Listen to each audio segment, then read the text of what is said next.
I've been watching a lot of different Catholic content lately, and I learned that for the first time in history, Catholics are growing faster than Protestants by exactly, I think, 6%.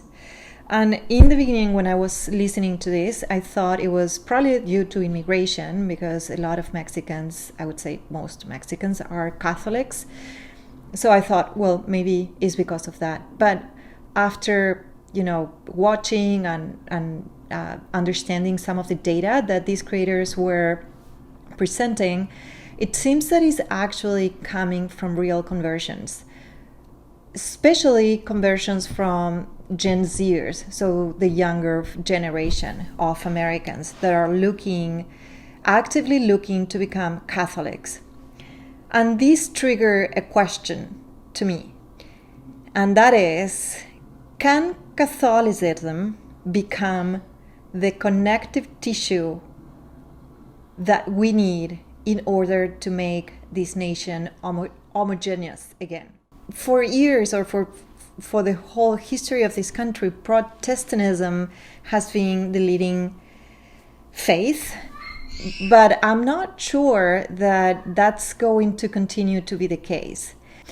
And coming straight out from Protestants themselves, they seem to be like a huge disappointment of what's going on right now with that doctrine. And the reason main being is that apparently it has been infected with the woke mind virus.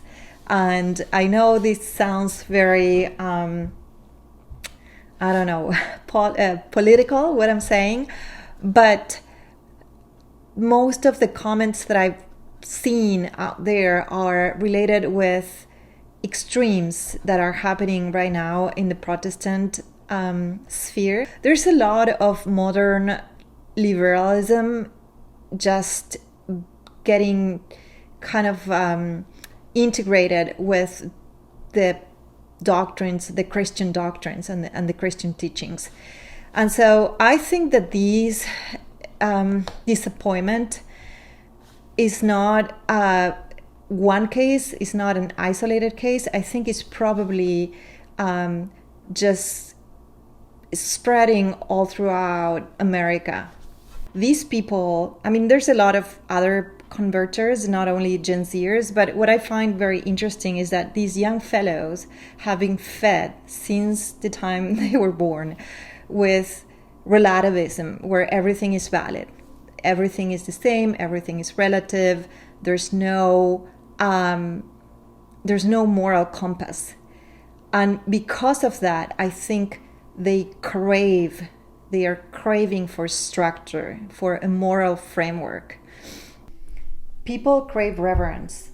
They want substance, and the Catholic Church can provide that over Protestantism that is built in the assumption of individual interpretation.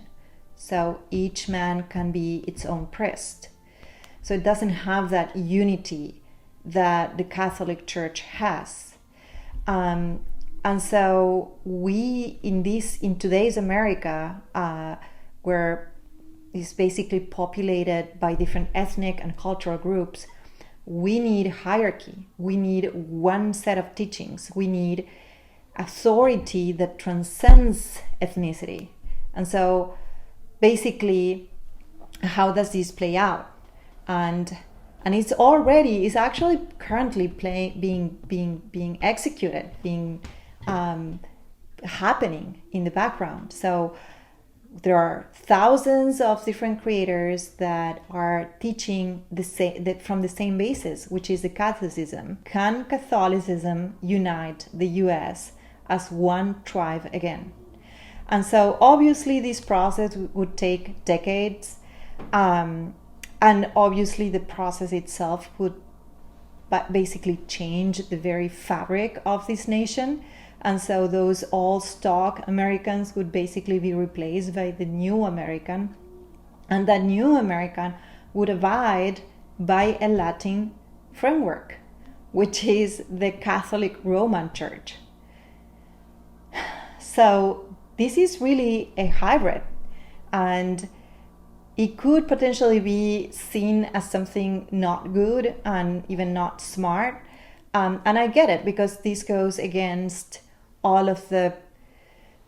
against the very teachings of the founding fathers, their vision, and how they set up this nation.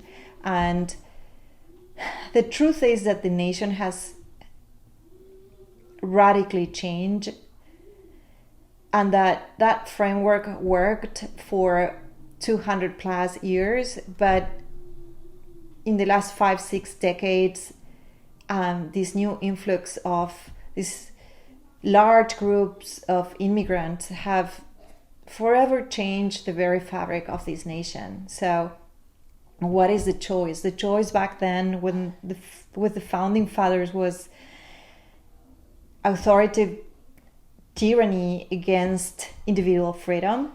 And I think the choice right now is like between a common moral framework and chaos. And we can see that today with the whole Minnesota fraud, where, I mean, it really is chaotic. It's like this, like there's a large portion of the population that see no harm on what's going on, and there's another portion that feels violated by it. So we don't have, like, there's so many different moral angles where we can see this, that depending on where you see it, you have one idea or the other one to judge those kind of situations. So we really need at this point something that unifies all of that, and that could be potentially the Catholic faith. And the reason why I say this is a hybrid is because the Catholic faith in merely Latin communities or nations or countries haven't had that much of a success.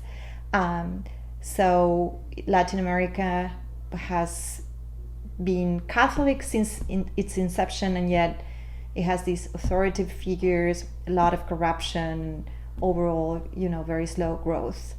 And then the Anglo systems have been very efficient, had social growth, and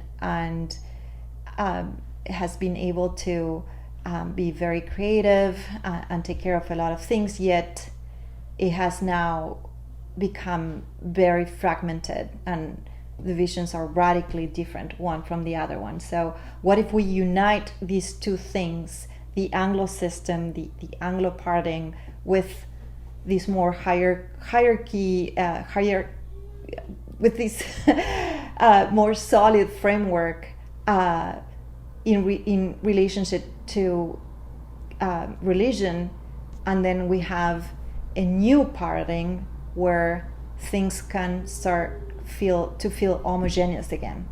That's kind of like my theory. It could potentially work. And if you think about it, even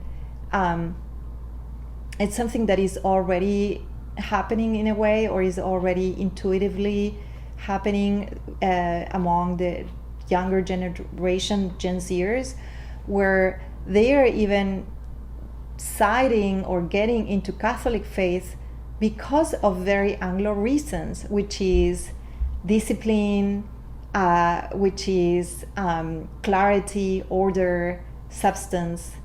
They are craving for that, and that's why they are getting into these faiths. They are starting to explore and convert into the Catholic faith. So anyways, I might be wrong. Maybe there's a comeback from Protestantism, and everything there's a revival, and or maybe there's another moral framework that comes to play and takes over. Regardless, I do think that we need some kind of like stronger moral framework to abide by, everyone, and that Catholicism wouldn't be that bad after all, right? What do you think? If you made it all the way to the end of this video, I wanted to thank you for it. I know that I can get lost sometimes in thoughts and I might ramble a lot, so I appreciate your time and your patience.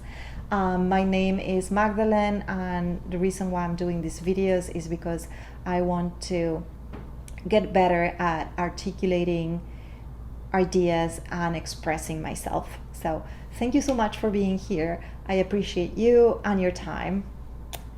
Au revoir.